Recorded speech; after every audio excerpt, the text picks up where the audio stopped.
Welcome back to Eastern Plumbing. In this episode, we're going to be discussing banging pipes, rattling pipes, otherwise known as water hammer, caused through hydraulic shock. We're going to go through the symptoms, the causes, and the possible solutions of how to rectify water hammer, otherwise known as rattling pipes. So stay tuned and let's jump right into it.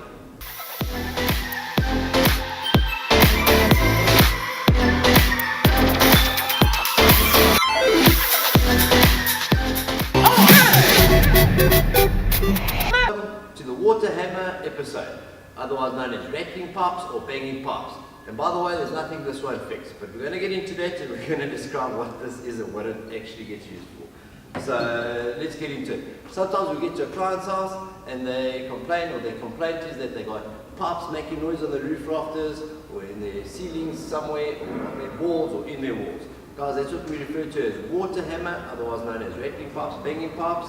And that's caused by an hydraulic shock, so that's water shocking somewhere because it's being restricted somehow, so something's not right and we need to find out what it is and get it resolved. We're going to be going through the causes, the basic causes of water hammer. We're going to be going through the solutions per cause, and we're going to be discussing a little bit about what could happen or what the results could be if it's not attended to. Guys, there's also going to be, if you follow a link here, we're going to give you guys your DIYers or your plumbers a basic spreadsheet or a checklist, should I say, to help isolate the problem and try identify it and resolve it. Alright, so let's go through it, guys. Water hammer. Water hammer, the most basic or the most common thing we find when we climb into the roof, guys, is that one of these pipes haven't been batted down properly with a holder bat, or we refer to it as a holder bat.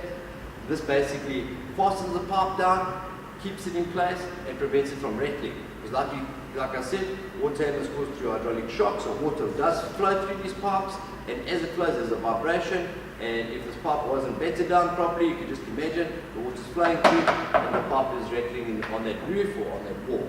Alright, so the simplest thing is get a couple of holder bats, fasten the pipe down, double check, open and close that tap, double check, make sure you're happy, and that should solve your problem in that scenario. Alright, but like I said, there's a couple of scenarios. The second scenario is corroded pipes. Guys, these are old pipes. They've got a lot of debris on the inside. I don't know if you can see that nicely, but that debris is basically causing the stoppage in flow. So what I'm saying is, because of all the debris on the inside there, the water's trying to pass through the pipe, and all the rust build up there is causing a restriction in the flow of the water, and therefore causing a rattle in the pipe. The solution therefore would then obviously be to remove and replace that pipe with a newer type pipe. There are a lot of different pipes on the market. You can replace it with a polycop pipe, a PEX pipe, a copper pipe, whatever's up to code, and that should resolve that issue. Alright, we also have scenarios where people flush their toilets, and as that old water cistern or water tank is filling up with water, they've got what we call a ball stop valve. These ball stop valves, guys, have a look here, it goes up, it's shutting off the water, but the pressure is not too great, or there's debris on the inside of the valve, and as it starts to close, that little rubber diaphragm on the inside causes a slight vibration with the water that continuously passes through the diaphragm, and that then affects your cold water supply to that toilet and the piping that runs just before it, and you're going to get that rattling because your toilet pipe is supplying a ball stop valve. So simply replace that with a newer unit, clean it. Sometimes it does help to just open it up, clean it, service the diaphragm there. That might solve your issue or your problem. Particular issue, you're still having a problem every time you flush, I'd then recommend that you change to one of the newer pressure assist type float valves. So basically the water enters, and as the water comes up, it shuts off at the top there. These newer systems are a little bit better because they also come with an inline filter, which stops the debris from passing into the diaphragm, and that should assist with your problem or rectify that problem. Also find a case where you opening your tap, and it could be a cold water tap or a hot water tap, and after a couple of seconds you start hearing a vibration slowly but surely progressing, and that's normally because of what we call a head part.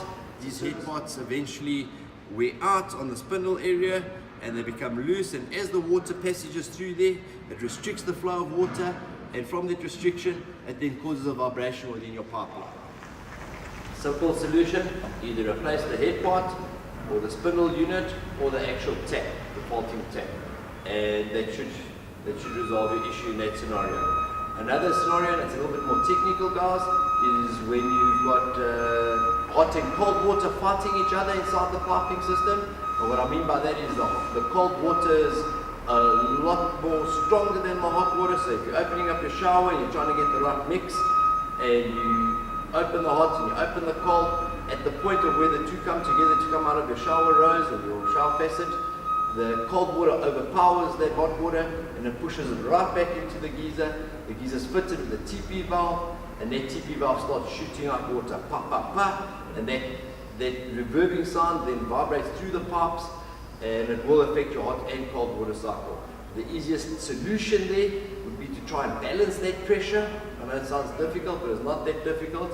You could, on your cold water main supply, just install an additional pressure reducing valve that would then try and equalize that pressure between the hot and the cold water supply.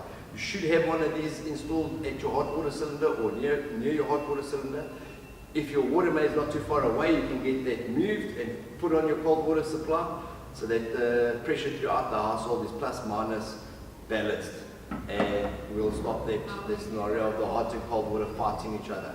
Alright, another scenario is through bad plumbing practices. I mean, you can imagine if somebody just puts a 1-inch pipe in your ceiling and then right there down your walls and to your tap, you then get a 1/2-inch reduction. So you can imagine you've got this army of water lined up in this pipe, and all of a sudden you open that cold water tap or hot water tap, and it's been reduced all the way down to a 1/2 inch. They're all going to squash up there, causing a hydraulic shock, and that hydraulic shock is therefore your water hammer, or the cause of your water hammer, that then vibrates through the rest of your pipes.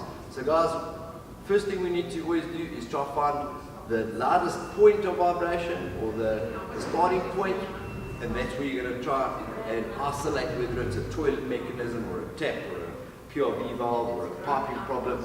But if you can't get to the problem and you've tried everything, you've replaced taps and you've replaced inlet valves and you've done everything you can, there are what we call water arresters. So a good example of this would be on a 3 or 4 story building with concrete floors, and they've got a small duct for piping, and there's really no way for you to fix the bad plumbing problem.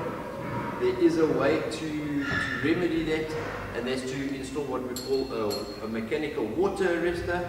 Alright guys, this one was installed with a braided hose. It's not really necessary, but basically what you do, you get them in different sizes, and what this assists with is, with the mechanical device on the inside here, it arrests that hammer, so it just dampens that problem, trying to protect the rest of the piping on the sockets and that from further damage, and that absorbs the impact of that hydraulic shock. So it's simply just a dampener and a rectification where you can't reach the problem per se. So if you've got this in a duct and you can't get there to change those pipes, then you're going to be looking at something more mechanical as a savior.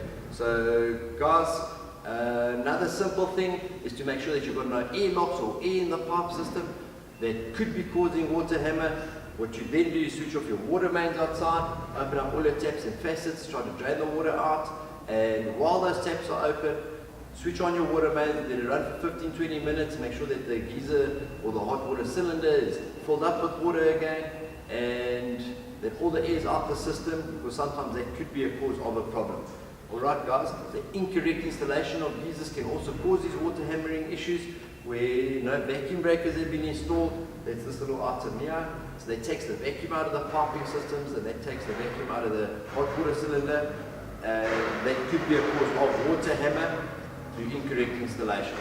Alright guys, if you need to know more about geysers and the technical side of geysers, please have a look at the comments below and the links that we provide after the video to our series on hot water cylinders for a more in-depth discussion about geysers or hot water cylinders. Guys, but thank you for watching our videos, thank you for liking us, thank you for subscribing, and don't forget to have a look at the comments for our DIY checklist on water hammer, otherwise known as rattling pipes. Thank you, and ciao for now.